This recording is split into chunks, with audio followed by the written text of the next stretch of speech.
Welcome to Bastard Quest. I'm the Game Bastard Kyle. Todd. Corey. I'm Austin. Today we're playing ACHTUNG CTHULHU. This is another arc of the Shadows of Atlantis campaign from Modiphius. Playing the 2D20 system for ACHTUNG CTHULHU. It's a radical good time. If you're into punching Nazis and fighting Cthulhus, and you like role-playing games, I highly recommend it. If you're not into those things, check out our other podcast, Sex Quest. What's that about? It's about a different thing. I see. Yeah. It's on the dark web. So this is the second episode of this latest arc. So if you're just finding Bastard Quest for the first time and you're interested, go back one episode. You're welcome. I like the name Modiphius. It's a cool name. If I ever had a kid, I think I'm going to name him Modiphius. Okay. Come on, Modi. I don't like that. Norse foundry Modiphius Holloman. Be friends with my child, Beryl and Bond.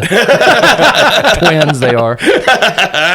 Corey, who are you playing on this episode of ACHTUNG CTHULHU?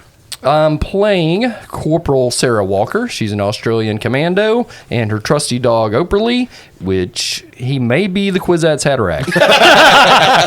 He's pretty powerful. Yeah. He can look back and see all the lives of the dogs before him. That's right. Which, honestly, it's mostly just the same stuff. All dogs can do that. Yeah. Austin, who are you playing? Yeah, I'm Pierre Walsh, the Canadian rogue. Canada known for its rogues. Those Canadian rapscallions. Yeah. Todd, who do you got? I'm Sven.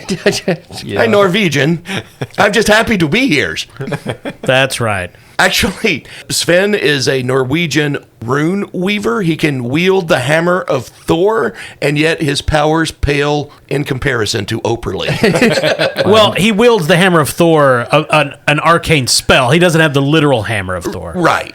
Yeah, that's a totally different thing. Yes. You got to send in bottle caps. He has hammers. They just... Hey, rune weavers can dream, can't he? Bottle caps.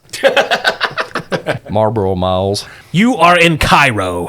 It is 8 p.m. in the evening. The sun has set. The city is still hot, though the heat of the day is quickly giving way to the cold desert night. And you are sitting around a large, lavish oak table in the Blythe Manders house, listening to Aloysius Blythe Manders, retired British Army officer, regale you with another tale. He's sitting in a large high-back chair at the head of the table. The table's full of food. He's got an old army cap on, and he's wearing a big, heavy robe. Yes, I remember during the Great War, we were, and Jerry was coming over the top, and I said, boys, let's shoot him. And then, would you pass me another croissant, Mr. Canadian? Oh, those were not related. I would like another piece of bread. Oh, yeah, here you go, sir. Oh, thank you. And then he starts eating that. Excuse me, Mr. Manders. I appreciate this fine spread of foods that you have presented in front of us, but I wondered if you had any pickled herring. Oh, and he motions towards his butler, a local Egyptian that you were introduced to as the Sheikh Janin El Rauf. He's very well dressed in a white suit with black pants and a little butler's towel. Says, yes, sir. And he sends him to look for pickled herring. He's a very good butler, so he doesn't roll his eyes, but you can tell from the look he gives, they don't have any fucking pickled herring. They're fucking Egypt. Do you have any burritos covered in peanut butter? Operly's favorite treat. So the butler looks at you. I will see what I can do. What is peanut butter? It is 1939 in Egypt. I'm guessing they didn't have Jiffy. Yet? I don't know, but it seems a very American thing to have in Egypt in 1939. Yeah, I would like my peanuts squashed and pureed. I am definitely confident they did not have burritos. Well, Mr. Manders, we've certainly enjoyed being regaled with old war tales like some of the ones we've had as well. But we're a little more interested in some of your more recent endeavors. Yes, one moment, and he lifts his leg and lets out this long, trumpeting fart that goes on entirely too long. And then he stops and says, I'm sorry, what was your name again? I don't remember. My name is Sven. I can tell you the story of the time I shot a cop with an arrow. Oh, yes. What was I thinking of? We were talking about some of the artifacts you'd found out in the desert. Oh, were we? I found a tooth. Fascinating. Yes, and what quite the coincidence as well, because earlier that day I had lost one. So I just put the one I found in, and as God would have it, I figure it's a magic tooth because it fit perfectly. Tell me, Mr. Manders, have you ever done any digging around Amarna? John Amarna? No, he wouldn't let me on his property after the last time. Boys, I'm starting to think maybe we ought to talk to the butler. The butler comes back. He has a jar of, or a can of sardines. It's on a plate and it's open. And there's a fork. He says, I am sorry, Mr. Sven, but this is the best we could do. Hey, it's fish. I'm good. Thank you very much. Would you like more wine? Yes. And so he's pouring wine and he's looking at all of you very, very meaningfully, though he's not saying anything. I think I would like some more wine, but I have very particular taste. Would it inconvenience you, Mr. Butler, if I could go with you to the wine cellar and peruse your selection? Of course, please. I think you'll find that we have some very nice bottles from a vineyard in Argentina called the Lorab. I see. Yeah, Yes. I'd love very much to take a look at that. Can Oakley take a crap in your backyard? I'll get a servant to tidy after him. Blessings. So he summons a man to take Operly out for Boom Boom. And then he leads Pierre to the wine cellar. Sven is just shoving sardines into his face. I saw a sardine once. I was spelunking in the North Sea. Actually, I was drunk and I fell off a boat. But it's the same thing. It's absolutely fascinating. You know, this one time back in Norway, I hung members of the Black Sun from trees. Oh, very nice. What kind of trees? Hey, they call that a Norwegian Christmas. Oh, I was at Christmas in Norway one time. Yes? Got tetanus. You guys remember the duck aside we took in Warcraft? Yeah. Meanwhile, in the basement, there's a very well-stocked wine cellar. Fantastic. Does Pierre know anything about wine? Sure, yeah. He knows enough to be able to hold conversation. The Egyptian butler, he's a middle-aged man, very well-kept, hair and mustache. He looks at you, bow slightly. I am Lorab. I've been in contact with your majestic office. It's nice to meet you, Mr. Lorab. Well done making contact. What do you have for us? Well, we were tracking the Nachtwolf as they excavated around Amarna. We didn't know why, but after communicating this back, it seems Dr. Padden believes they were looking for something called the Life Giver. Yeah, the Golden Sun Disc. Yes. Well, through some of my local resources, if you can believe this, we think the Nazis were digging in the wrong place. You don't say. Shocking, I know. This calls for some dates. You go to the date pantry, it's just dead monkeys everywhere, littering the floor. But I have been assured that there is a way to determine the correct location where one should look for this Life Giver artifact. All right. Now, I know you're from the West, and this might come as something of a shock, but we may need to use a magical ritual to find it.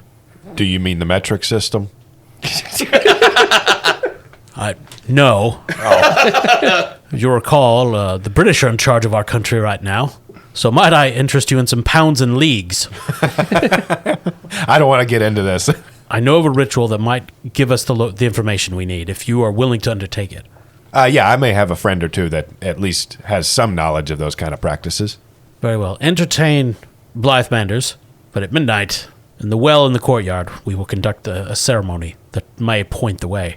I'll pass along the message. Thank you. Also, this bottle of port is very fine, if you would care to take that. Oh, yes, I particularly like that. Is that from Portugal? Of course. Pierre, the great conversationalist. Wonderful. So, the two of you return to the dinner. In the end, I used a magical spell to take care of my tetanus after I was wrestling that she lion. Oh, yes. She lion. I've wrestled many a she lion. Wait, is he saying sea lion or she? Okay. Yeah. Blythe Manders believes it's a she. If they're talking about she lions. Right. The Lady Augusta Winters. A lot of she lion in her. Oh, the she lion I was wrestling was called Flappy. Oh, common woman. I feel like Sven needs his own Oakley, and it's the Flappy the sea lion. somewhere far to the north, Psychically. amidst the ice and snow, a sea lion looks up from where he's laying. Sven, I've been summoned. Teleports. No, he's got to swim. Yeah, So he just starts swimming. He's not psychic. He has the power of omnipotency. Oh, okay. It's Cthulhu trapped in a sea lion body. So, Austin, I'm assuming that Pierre communicates to the rest of the team, because you guys can talk psychically because of Operly. Remember that. If Operly links us. Yeah, I would imagine we have some sort of like protocol signal to be able to always say like, "Hey, we got to communicate non-verbally for a minute." It's a wink. No, Sarah shouts, "Psychic link!" I was gonna say it would be with your characters. It would just be And it's any one of the team members kind of standing up and very obtrusively shouting, "I have thoughts." So Blythe Manders, all right, let me tell you about my time in Calcutta with syphilis. No, thank you. So you guys established a psychic link. All right, you guys. The butler's Lorab, and we need to perform this magic ritual down by the well at midnight in order to find out where the Nazis were actually needing to dig. Okay. Sven is very excited about the use of magics. Yeah, I figured you might know a little something about that. I told the butler you would, so study up. Wells are dangerous. They are. We won't fall down this one though. Openly is spoken. All right, so are you guys going to try to do anything until midnight, or do you just want to cut to your meeting with Aruf? Yeah, I think we just drink some port and enjoy some more food, and then wait until. Because Blythe Manders is completely too oblivious to anything that's actually going on. Yeah. While we're entertaining and cavorting at dinner and around the house and such and things like that, does he have a trophy room where we could? He does. Take a look. If we could convince him to at least show off some of his trophies and stuff like that. Maybe he has some maps of the area where we could at least further familiarize ourselves with the territory. Yeah, his house is 3 levels, and one of them is basically just full of artifacts and curiosities that he's collected from various parts of the British Empire and foreign peoples. It's a bunch of stuffed animal heads, but it's all cats. Definitely things he didn't. Well done, my friend. Your quarry is impressive. So he's happy to take you through the antiques. He has one of the servants wheel him around on a little chair. Okay. He's in good health. He just doesn't want to walk. Okay. There's nothing wrong with him. I found this in a gutter in Cairo. I'm kidding. I bought it from a man. So anybody who's interested, if you have knowledge in antiquities, you can make an Insight plus Academia history test. So I have a focus in occultism, but I don't think he has any of those related artifacts, correct? Well, you'd be able to see if there were one. Yeah, you can try. Sven has a 5 in academia with a focus in both history and occultism. Nice. Okay. Yeah, that's you make that roll. My academia combined with my insight gives me a target number of 15, and I have focuses, so my crit range is 5 or below. I rolled 2 20s. Jesus. Wow. Means you got 20/20 vision. He sees the glowing orb. But wait, I did roll a 6 on the Marvel die. So you're going to take 2 stress. And remember, in ACHTUNG Cthulhu, stress and hit points are basically the same thing. There's only one track. So there's not like some Cthulhu games, you got mental stress and physical. No. Well, also Conan 2D20 has 2 different tracks, right? It has wounds and stress, I think. That's so. right. Yeah. That's right. Now, we do have a track for injuries, but that's something different. If I recall correctly, if you take a certain number of stress in one hit, it causes an injury. Right. And if you take max stress, it causes an injury. And if you get 3 injuries, you die. Yep. Yeah. But yours is from being drunk.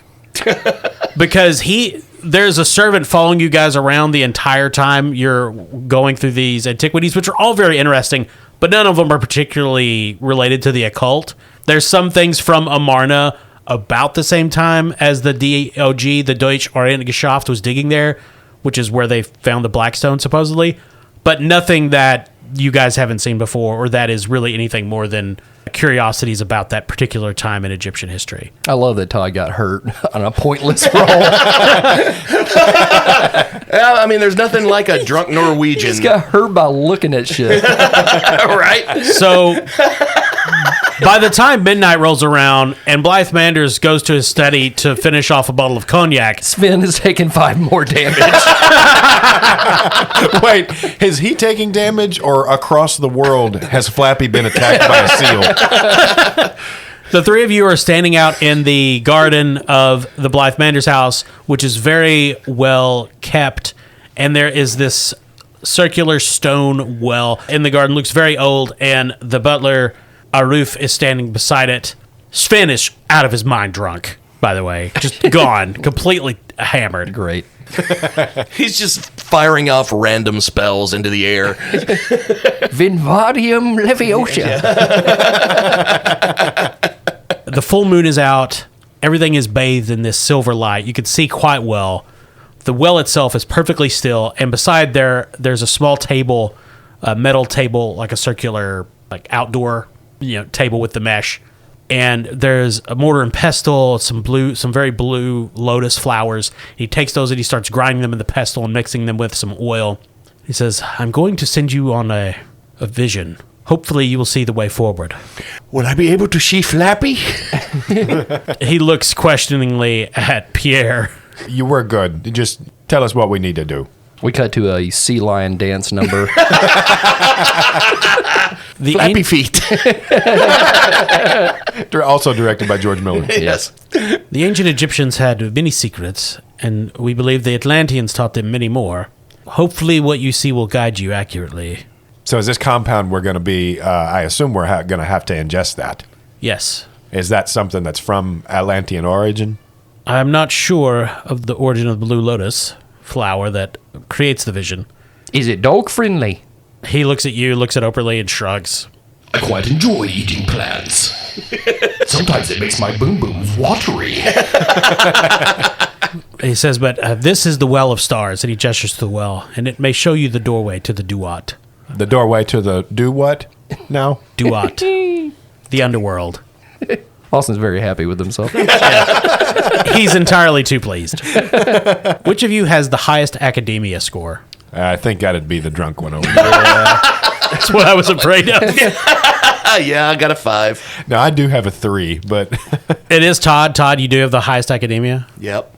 He opens a pouch and takes out a long, fluffy feather. It's an ostrich feather. He hands it to you and gestures for the three of you to sit by the well and gives you each a small shot glass, basically, of the blue liquid and gestures for you to kneel near the pool.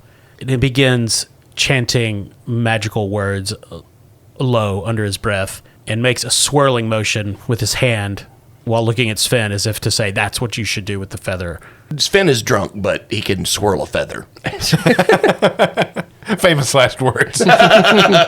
So do we just all drink it at the same time? That's up to you. Okay. Guys, you good? Yep. Bottoms up. I drink it. You feel as if nothing happens when you drink it. It's not unpleasant. It doesn't have much taste. Hold on, Operly's still lapping.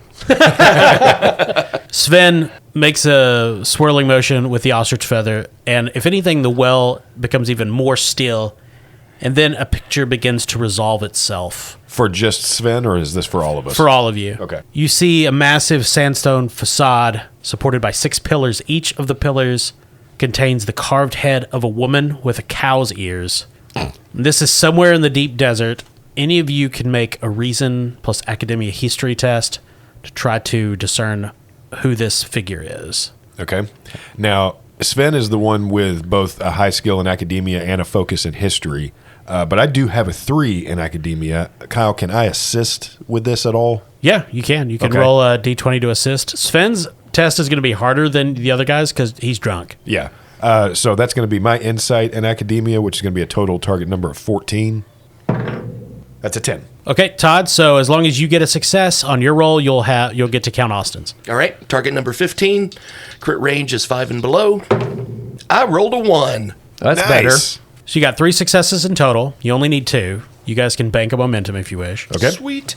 So Sven and Pierre recognize this is the Egyptian goddess Hathor, or at least statues of her. Obviously, it's not the real Hathor. She lives in Pasadena. No. Sven is reminded of a girl he went to high school with who has cow ears. Her name was Beatrice. So then the image shifts to the ruins of a building beside what is undoubtedly a temple, and as the agents watch, the ground splits open and the sun begins to rise through the crack in the stone flagging, blinding them. And you know without knowing that wherever you must go to this temple, not to find the sun disk, because the sun disk is not on this plane, but to enter the Duat, the Egyptian underworld, and retrieve it from there. All right. Which, I mean, it's not, you get the impression you're not going to walk through a magic portal. You're going to do some sort of magical ceremony and be transported there metaphysically. Gotcha. So the water stills again, and now you sense things have been returned to normal. You see the moon and your own reflections, and Al-Ruf is sitting in a chair nearby, dozing. In the east, the sun is just starting to rise. So Pierre stirs him awake and lets him know they have what they need. Ah, good. Did it work? You all were staring like zombies, so I thought I would just take a little nap. We were tripping bowls. I'll take that as a good thing. You should try that shit sometime. We know where we have to go. Would you like to come with us? This seems like a shit job, really. Actually, there are a number of artifacts in Blythe Mander's collection that I have the duty of protecting. I see. It is quite dangerous, which is why we ensured that it went into the hands of someone who had no idea of their true power. Could I get some of that lotus juice to take with me? Because it took care of my drunkenness and my hangover at the same time. I don't know that was the flower or that you were in the trance for 7 hours. All right. Well, we'll be on our way. Good luck, my friends. And good luck to you. May God be with you. He's always with me. I love him. Are you speaking into Al-Ruf's? Is Operly speaking into Al-Ruf's head? Oh, yeah. He likes the name Al-Ruf because it sounds like a bark. And he says back, they warned me of you. I have never talked to a dog, though I do like dogs. Then get to belly scratching. Would you like the thigh bone of a cow? Operly abandoned Sarah entirely. Oh, yeah, for sure. Meet me behind the kitchens in 10 minutes. I'm actually kind of hungry for cow ear. I'll see what we have. So, not long after the four of you depart the Blythe Mander's house, after doing some cursory research, and Pierre knows enough about Egyptology to know where he needs to go, it's outside of Amarna. It's a very significant dig site. Though, as Al-Ruf said, quite far from where the Nazis were excavating and exploring. Do we know who's digging there? Is it the Egyptians or... As of right now, you're not sure. You could always check, but most of the archaeological expeditions in Egypt this time have ceased because of the war. Yeah. Turns out a lot of archaeologists, British and German, were either recalled for various reasons or going, into the military. Yeah. So we know if anybody's digging out there, it's going to be Nazis, but we're pretty sure they don't know about this. Could be Canadians. That's possible. Famous Canadian archaeologists. We're capable of anything. You never know what we might get up to. Kyle Schven is going to use his bizarre insight. Once per scene, I can generate a threat, and I can obtain information by asking you a question. Okay. So take a threat. I'll happily take one. Who is digging at that site? It's just a bunch of dogs. And Flappy? What the hell? From the news clippings that Sven has studied of the local papers over the past week and updated Majestic intelligence reports, you don't think anybody is digging there right now. Oh, all right. Nice. Cool. Not mentioned in Digging Weekly. Got it. Nope. So then we know where we're going. The only major question to be answered is if we need to do any prior research on what it is that we're actually supposed to do. Well, and also, Kyle, can we go to Major Cole? I know usually in these games we can get some gear and equipment and guns and shit. Can we do that before we go out there? You can go to Major Cole or you can go to Mossy Pete. Now, granted, he's still just sitting in his plane. Yes. The only weapons he has is like a switch. Mossy Pete has extensive connections to Cairo's underworld. I would Oh, okay. imagine. He's a redneck. Yeah, whichever one's better. I know which one I prefer. Yeah, okay, let's go to Mossy Pete. Hooray! You just want to do the voice. Yeah. So you do find Mossy Pete in his junked DC-3 cargo plane. He's washing the bloodstains out of it after flying you guys here. What? I thought I'd never get that man's spleen out of this floor grating. Are you going to eat that? Yeah. No. He tosses it to Operly. He wolfs it down. Operly now owns that man's soul. That's right. What do you fellas need? Nah, old Jessica ain't gonna be flying anytime soon. Well, do you have any archaeology kits, like digging tools? Mossy Pete scratches his thick beard, shrugs at his coveralls. I got a hammer. Well, I don't know what's archaeology. Mr. Mossy Pete, could you perhaps point us in the direction of someone who could get us equipment for an archaeological dig and perhaps some weapons? Yeah. Mossy Pete takes you to a tavern in Cairo called the McLean, run by a man named the Chief. He's a large, hairy, Egyptian-Italian man who got the hair of both. He's basically a Wookiee. He's behind a counter. There's no one drinking. There's 2 ceiling fans just turning very lazily, as is the cliche in any place in the Middle East. Of course, that's the first shot of the scene. Yeah. Yeah. What are you bringing these people around here, Mossy Pete? That's my redneck Egyptian voice. Egyptian-Italian accent. I definitely could detect the Italian in that. Yeah. 4 shots of lotus juice, please. He looks at Mossy Pete. Mossy Pete, I don't know what they're talking about. I just give them some malort. Oh, We'll take guns, too. and some digging equipment. I got guns and directions to a hardware store.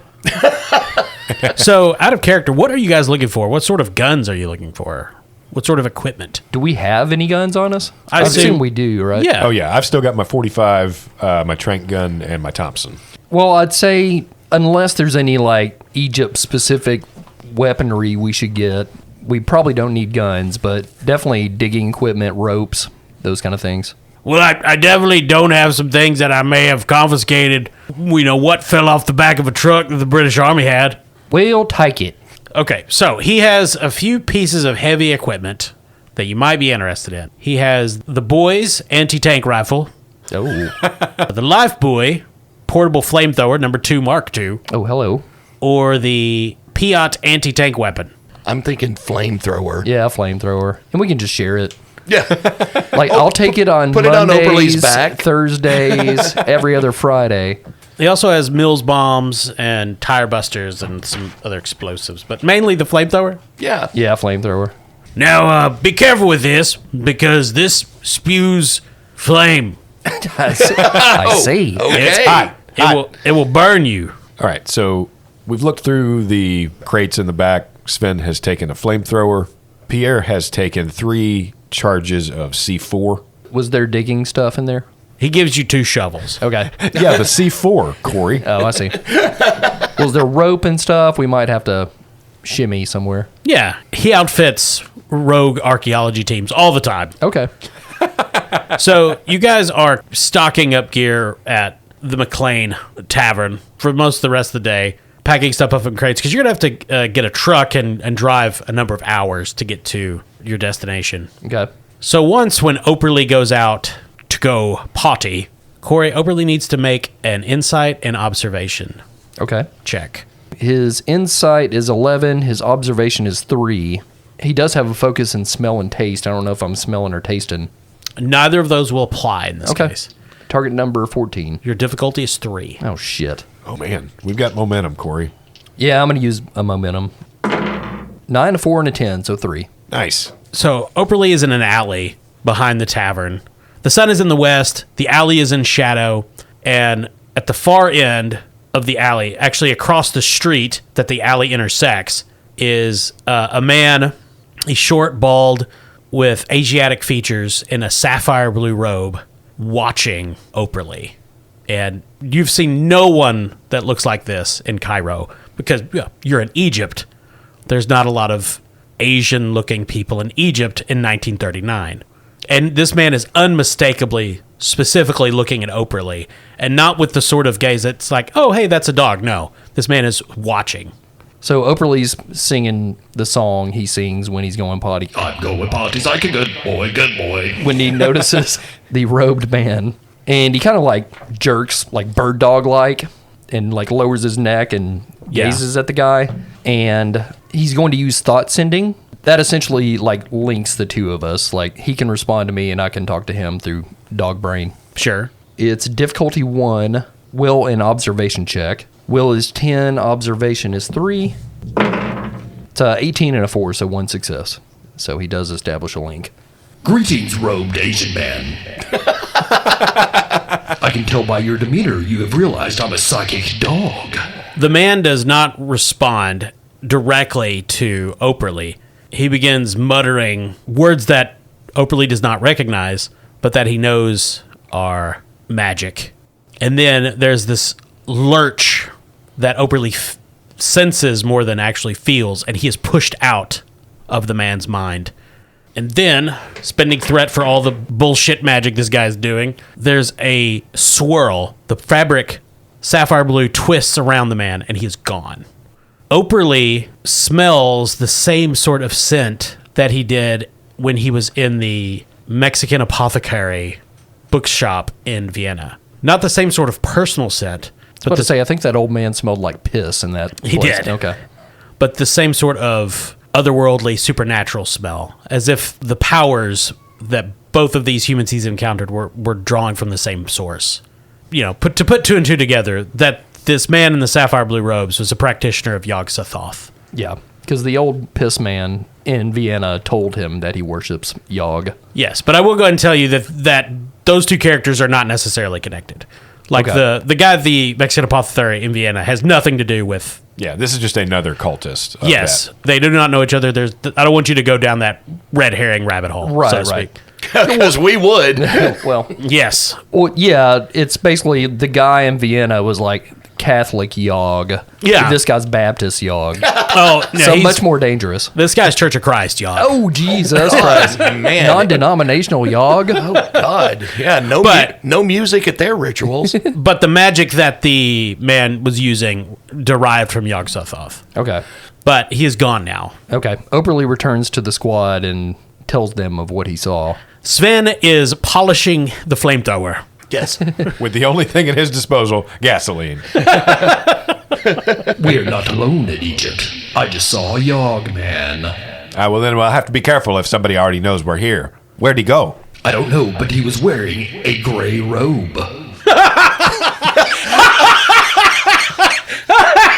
Be on the lookout. I wonder if I can use magic on this flame floor and make the flames hurt more when I burn someone. Flames are pretty hurty already. Can I make them more burny? Yes. I mean, I'm going to say yes. I don't know how we'll do it, but we'll figure it out together. All right, well, then I propose we go ahead and try to make our way out under the cover of darkness. We need transportations. Yeah, we can find it somewhere. We just need to be wary and watch out for this gent. You guys can pretty easily get a truck from Major Cole at the British Army base. Okay. Who's driving? Oberly. Yeah, Pierre can drive. Before we leave off, Cal, I don't know if we'll have to do extra reading on this, but could one of us make an academia roll to see how much we already know about the deity Hathor in Egyptian lore? You absolutely can. Okay. Sven, do you want to help out on that? Or I will assist. Actually, you've got to focus in history. Yeah. Should Yep. I help you? Sure. Okay. So that'll be insight and academia again. Target number 14. Let me roll that first. Oh, I rolled a 1. Nice. You're helping him you got him by the shoulders. Think, man, think! Thor. Thor. It's cousin to Thor. He should know her. He knows a lot. It's just a funny Thor. Once again, target number 15. Okay. 1 success, rolled an 11. Okay. So that's a total of 3 successes. So you just need one. So if you want to bank a momentum, you can. Okay. But Hathor was a major goddess in ancient Egyptian religion. So she was the mother, or depending on when in Egyptian history, the consort of Horus and the sun god Ra. Both were connected to kingship, thus the pharaohs, and the symbolic mother of their earthly representatives. One of several goddesses who acted as the eye of Ra. And there are a number of significant temples to Hathor at this time in Egypt that were major sites for excavation. All right. So that would make a lot of sense then. Ra is the sun god. So if Hathor was one of the consorts, it makes sense if she was the eye of that god. Could be the relation. Yeah, she's pretty much just Shmi Skywalker. You head out early the next morning in a lorry that you get from the British Army. For those of us in America, that means truck. Loaded with your gear. In Australia, we call them a bing bong. We're weird down there. And the flamethrower. You drive through the desert south along the rail line, heading to a location you know has a major temple of Hathor called Kenna. Sven is sleeping in the back of the truck, cuddling his flamethrower. Look at him. Just having flappy little dreams. It looks like he's running.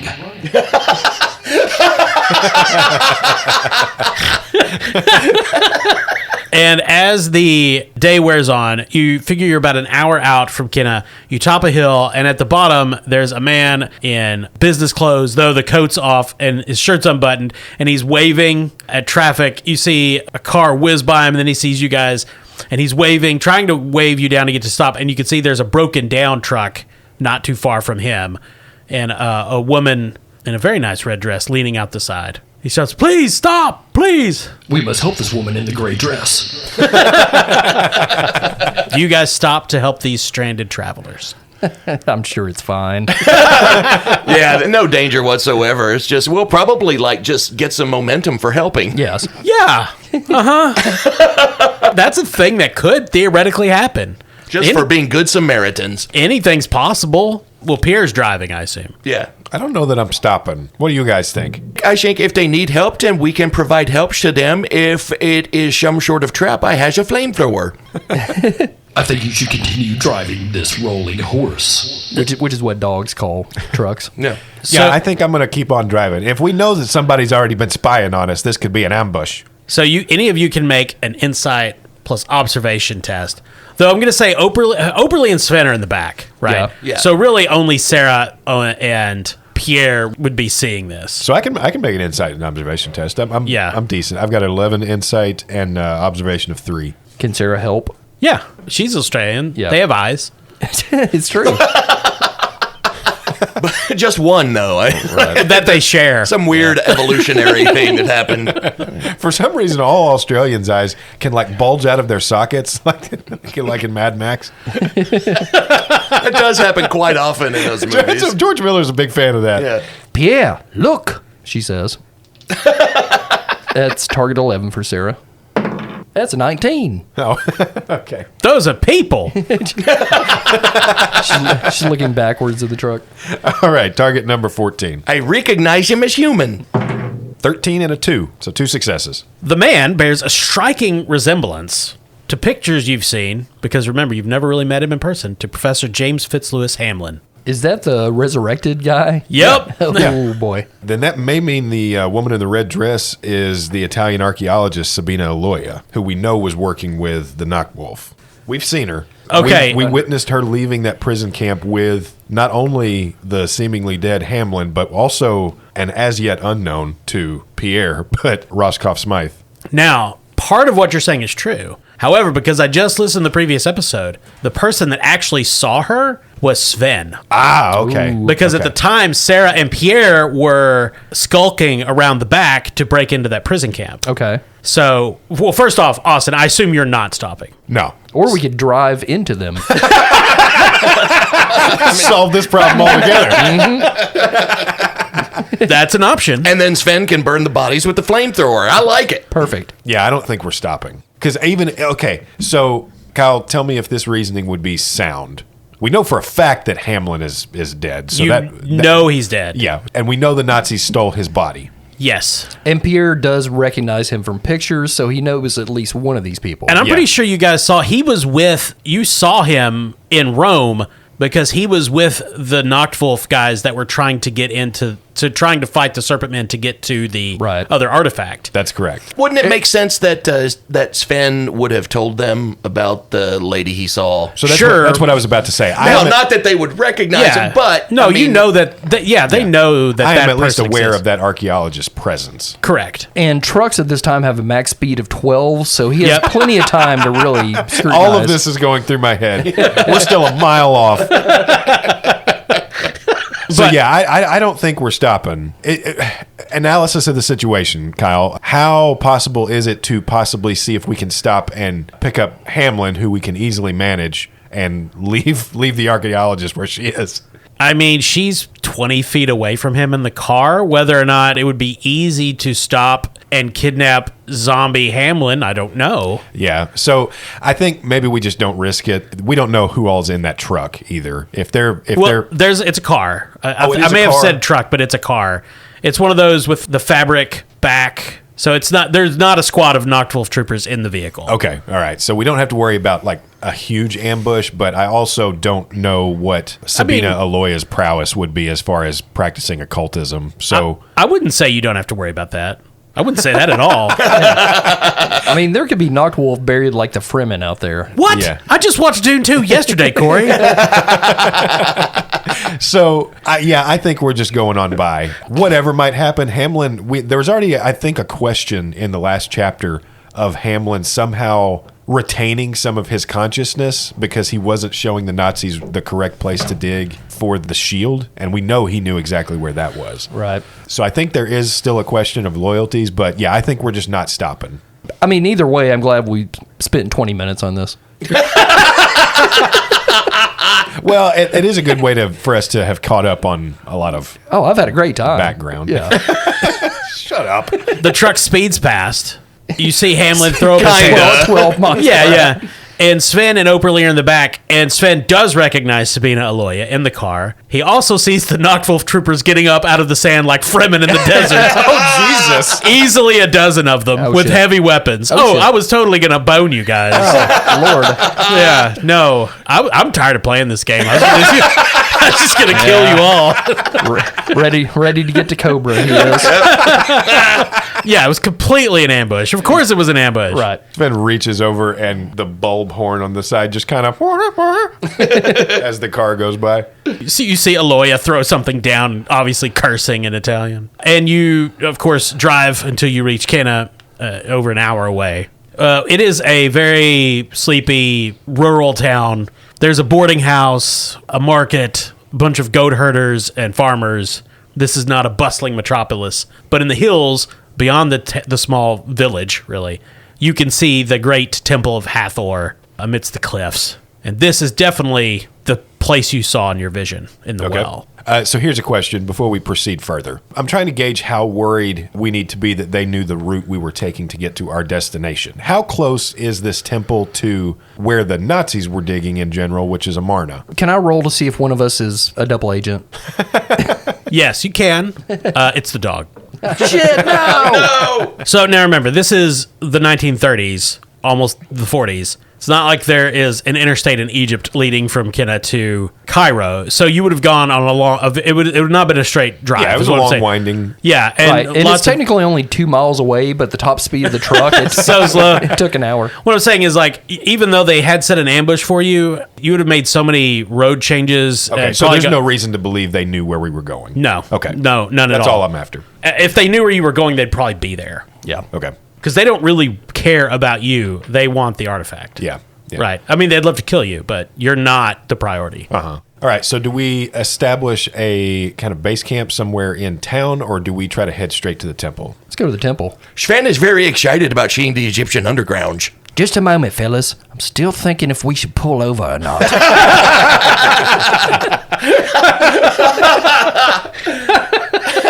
I do love the running joke that Sarah is so much dumber than Oprah. I mean, all of us are, really. Well, That's true. That's Yeah, really. Sarah's just the muscle. Yeah, they're pretty much Master Blaster.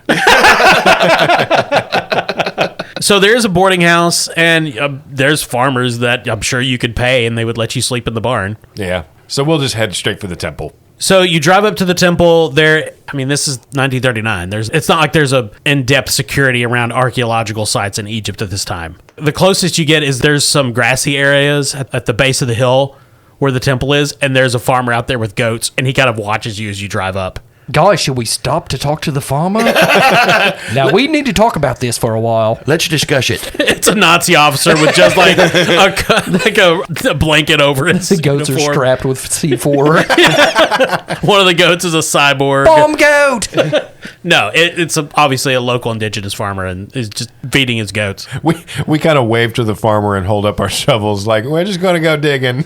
He waves back, and Operly knows that all the farmer's really thinking about right now is that he has to go poop. I feel you, buddy. So you guys set up a camp. Are you going inside the ruin? I'm assuming you brought tents and whatnot. Yeah, I would imagine we scout the ruin a little bit and try to discern the layout of the temple. I'm sure it's not very complicated, but if there is a place where we can find relative shelter, Oakley's got a pup tent. Dog joke. Wait, I really think we need to know more about this farmer. What are his hopes and dreams? So there is immediately in the interior of the temple is called the Hypostyle Hall, which is a large room with columns that's still covered. There's plenty of space between the columns where you could set up camp. And as you move deeper into the temple, that's where you would go into the sanctuary. Though, of course, this is a ruin, but it's still, I mean, the Egyptians built for I started to say the they long still, term. they still had basic tenets of architecture. Like what I'm looking for is there to be this like big chamber up front, and then like these tiny Antechambers? like alcoves. And Uncle Chambers. Yeah. Beyond the hypostyle hall, there's a corridor and there's antechambers to the side. And then at the end is a sanctuary. And you recall in your vision, it seems like this is where the ground split open. Okay. Okay. So then we can establish kind of a camp in just one of the alcoves. Yeah, we could tell ghost stories. So you make camp. It's hot. The wind is blowing fast through the columns. Plays tricks on the sound. Sun begins to fall. And we will end there. The entrance we're looking for is not like a physical thing. We're going Correct. into like It's a portal. a portal into a alternate world. Basically, Correct? you're going to have an out-of-body experience. Cool. In fact, Yeah. I imagine we wind up kind of investigating some hieroglyphs or something to see if there's something that kind of instructs us on how to reach a different kind of plane. Dun, dun, dun. Well, I hope we discuss that for at least 30 minutes on the next episode. Yeah. All right. Well, that is this episode of ACHTUNG CTHULHU Fun times. Egypt. I like it. Yeah, this is one of my favorite games that we play regularly. Oh, for sure. Oh, yeah. I Same. love this one. Thank you to all of our listeners, and a special thank you to our patrons. We appreciate each and every one of you, and we hope that we are worth the money. Yep. We had quite a few patrons show up this episode. Laurab or Laura B. We had Bryce McLean, got a bar named after him. Yep. We got a little cameo from old Jamie Hamlin. And Lori. Hamlin may be the longest running recurring character aside from Operly. Well, it's the longest running game, so yeah. Yeah. That's true. Yeah, which Hamlin could be a villain. He could be a secret ally. You Yeah, don't we know. still don't know what's up with him. Maybe if you'd hit him with the truck, you would have found out. Yeah. There was in my mind a scenario in which you just slam into him and into the car. And Oh, I thought about it a lot. Just grabbing the wheel, jerking it. oh, that would have been great. As Operly, Dog leaps in. My favorite, of course, Patreon NPC right now is Mossy Pete. yes. Based on Patreon member Mossy P. Yeah. Yeah, curmudgeon. God. If you could have seen the disappointment on Kyle's face when we chose to not stop and help the people in the car. It would have been a fun fight. You got a flamethrower. You would have been fine. All right. Also, thank you to our sponsor, Barrel and Bond, 100 Broadway Street in beautiful downtown Paducah. It sits right there on the banks of the beautiful, odoriferous Ohio River. If you're on your way to the bathroom, don't stop That's right. for nothing. And thanks to our partner, Norse Foundry. They make some of the best dice on the entire planet. Some of the dice even made out of pieces of the planet. Well, it's I mean- true. I mean, aren't all dice really made out of pieces of the planet? Yeah. Everything is made out of pieces of the planet. I guess unless you were using meteoric metal in your Which dice. they might. Who knows? You don't know. That'd Check be them out cool. and see. Yeah. And at checkout, use the discount code CHAM, CHAM, and you get 10% off. Bastardly. That's NorseFoundry.com. And thanks, as always, to all of our listeners that are out there, all the people that have given us feedback on social media and given reviews. Except for Brent. Fucking asshole. He used to be on the podcast before I was here. Oh, that's right. Yeah. Thank you very much. I'm Kyle. I'm Todd. Corey. I'm Austin.